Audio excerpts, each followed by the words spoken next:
বলছি হিমাদ্রি কিশোর দাশগুপ্তের সোমনাথ সুন্দরী আছে? না, সোমনাথ সুন্দরী নেই, তবে জীবনানন্দ দাশ কিংবা গিরিশচন্দ্র ঘোষের বই আছে। আচ্ছা, আপনি কি এখানে রোজই বসেন? হ্যাঁ, আপনি চাইলে আমি বইটা আনিয়ে রাখবো। হ্যাঁ, সেই ভালো। আরে আপনি নয়, তুমি।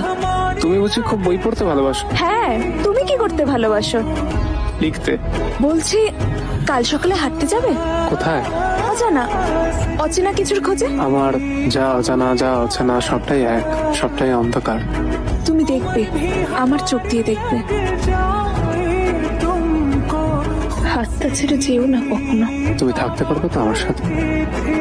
কালকের দিনটা কি বলতো, স্পেশালিটি কি?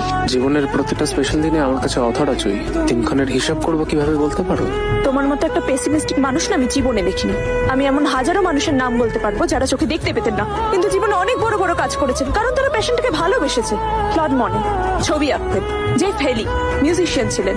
তুমি না লিখতে ভালোবাসো, ভাবতে ভালোবাসো, আগে পেশেন্টকে ভালোবাসতে শেখো। এটা যে করলে এরপর তোমার বাকিটা। তোমাকে ঘিরে আমরা তো না ছেড়ে যাওয়ার কথা দিয়েছি। আমি তো দেখলাম এতদিন, এবার না হয় তুমি দেখো।